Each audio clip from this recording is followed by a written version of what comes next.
સુરતના યુવક સાથે પ્રેમલગ્ન કરનાર યુવતીનું અપહરણ કરી તેને વતનમાં રાજસ્થાન લઈ જવાનો પ્રયાસ કરતા યુવતીના પરિવારના સભ્યો સહિત 4 આરોપીઓને સુરત અમરોલી પોલીસે ગણતરીના કલાકોમાં વડોદરાની ગોલ્ડન ચોકડી પાસેથી ઝડપી પાડ્યા છે.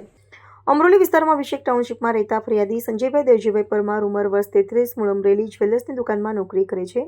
થોડા મહિનાઓ પહેલા તેમનો પરિચય મૂળ રાજસ્થાનની યુવતી સાથે થયો હતો. સંપર્કમાં આવ્યા બાદ બંને વચ્ચે પ્રેમ સંબંધ બંધાયો અને તેમણે લગ્ન કરી લીધા હતા. યુવક ગુજરાતનો રહેવાસી હોવાથી અને યુવતીના પરિવારના સભ્યો રાજસ્થાનના હોવાથી યુવતીના પરિવારને લગ્ન મંજૂર ન હતા.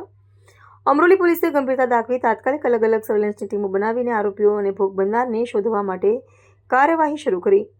પોલીસને માહિતી મળી હતી કે આરોપીઓ યુવતીને પ્રાઇવેટ લક્ઝરી બસ દ્વારા રાજસ્થાન તરફ લઈ જઈ રહ્યા છે.